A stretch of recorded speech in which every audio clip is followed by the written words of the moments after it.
Bienvenue à notre deuxième numéro de Boost Air. Nous sommes à la rencontre d'une femme d'exploit, Joëlle Conan, et nous sommes à Caen Jarma. Suivez-moi.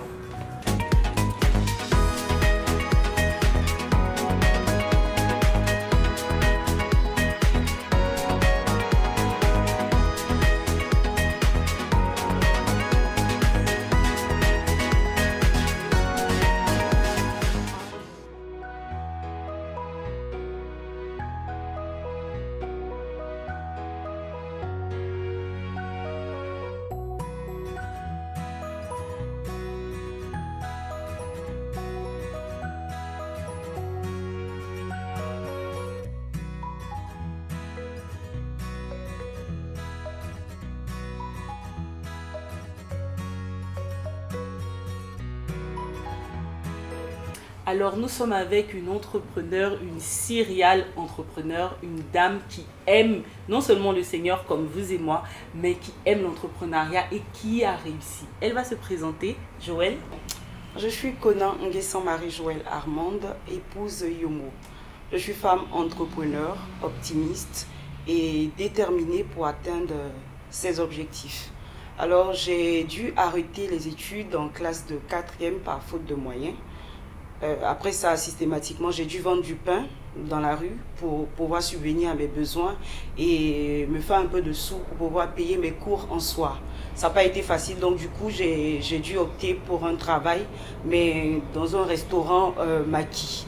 Et après ça, le Seigneur m'ayant fait grâce, j'ai pu avoir un travail stable. Donc je faisais le travail en jour et en soir, je continuais mes études jusqu'en classe de licence. J'ai dû arrêter parce que c'était un peu fatigant. Après ça, j'ai eu un second travail, le Seigneur m'ayant encore fait grâce. J'ai eu un travail dans le domaine des BTP, de la construction et puis de l'architecture d'intérieur.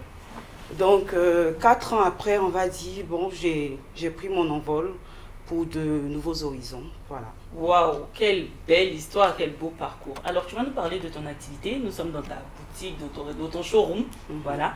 Nous sommes dans ton showroom et tu vas nous dire depuis combien de temps alors tu es dans cette activité et comment tu es en arrivé là. Merci pour cette belle occasion qui m'est donnée parce que je profite en même temps. Il y a beaucoup de personnes qui se demandent est-ce que ce n'est pas une entreprise libanaise à cause du nom. Alors c'est Caen Jarma Entreprise. Ce n'est pas une entreprise libanaise, c'est une entreprise ivoirienne. Caen Jarma qui signifie K comme Conan, N comme Nguessan, J comme Joëlle, AR comme Armande et MA comme Marie. Nous sommes une entreprise pluridisciplinaire structurée en 3 branches.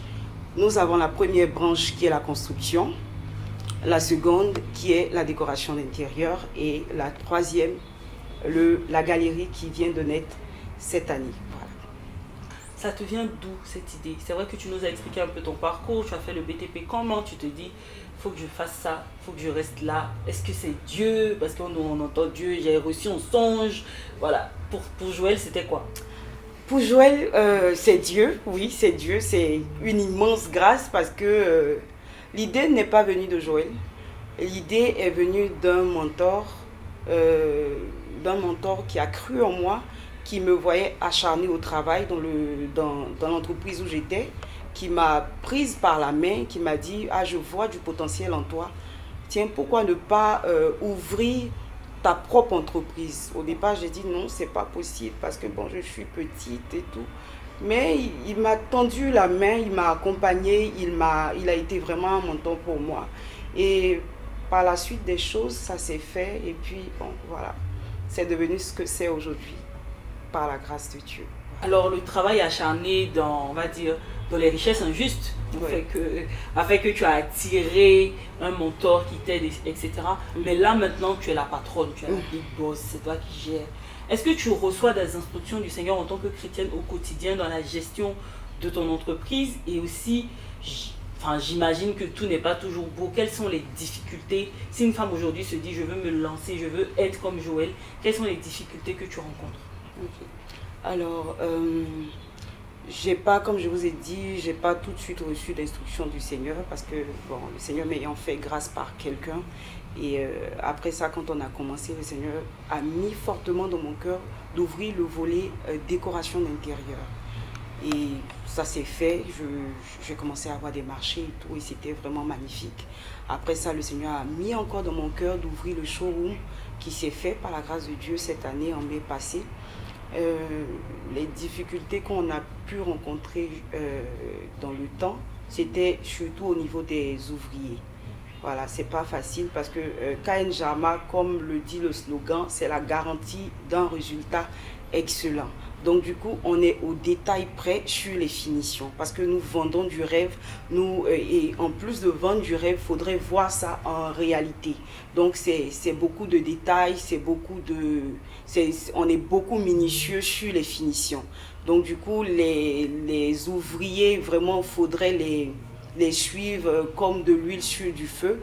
Ça n'a pas toujours été évident parce que, bon, ayant été sur plusieurs pôles à la fois, fallait que je vienne vérifier à chaque fois. Et donc, du coup, ça nous permettait par moment de fournir beaucoup plus de moyens qu'il en fallait. Donc, du coup, la solution que j'ai dû trouver, c'est de moi-même pouvoir me mettre à cheval sur les chantiers pour vérifier au détail près.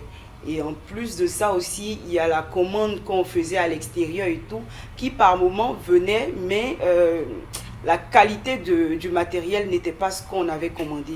Donc du coup, pour pouvoir remédier à cela, j'ai dû moi-même aller à la rencontre directe avec le fournisseur pour tester la marchandise, regarder si réellement c'est bon, ça convient au client, et puis le mettre sur le marché.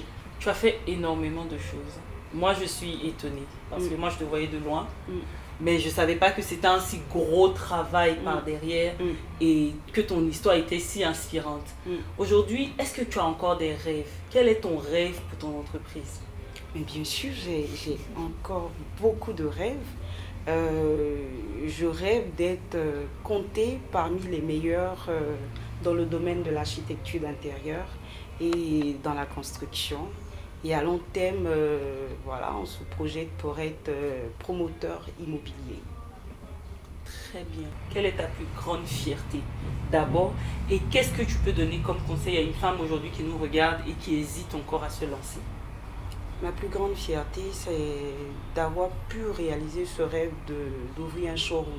On avait nos clients qui nous confiaient leur maison pour la construction, depuis les grosses œuvres jusqu'à la finition. Donc du coup, après, on nous confiait la décoration d'intérieur. On était obligé de partir chez des fournisseurs pour pouvoir de la place en Côte d'Ivoire ici, pour pouvoir s'approvisionner en ameublement, excusez-moi, chez eux. Et j'étais obligée de rajouter à chaque fois ma main d'œuvre. Donc je retrouvais ça un peu cher.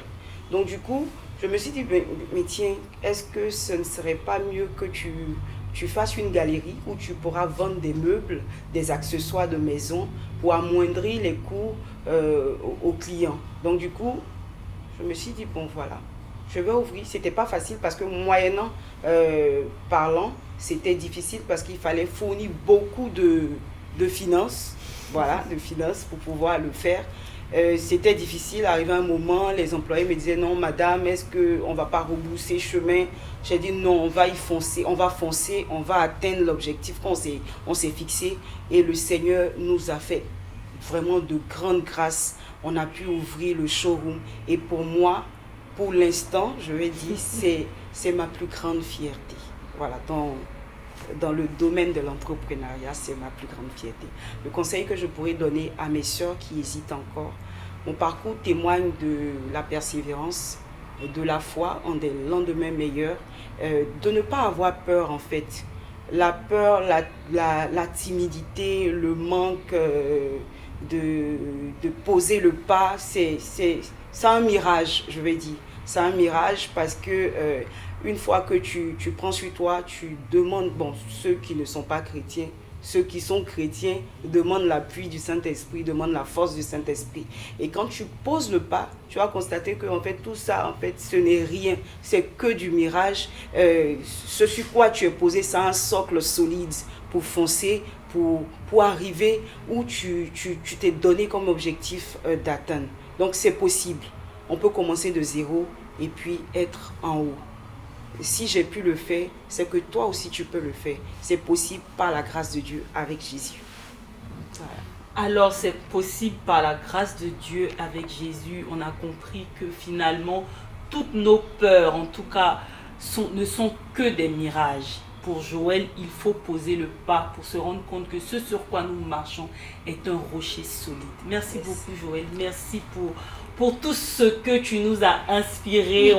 Franchement, moi je suis contente. Wow. Je suis contente et je me dis, bon, j'hésite pourquoi. En fait, il n'y a plus à hésiter. Tu as réussi tellement de choses et je prie vraiment que le Seigneur continue de t'envoyer encore plus loin, qu'on ait d'autres numéros avec toi où on sera dans une autre galerie, pourquoi pas dans un autre pays. Voilà. Merci beaucoup de nous avoir reçus.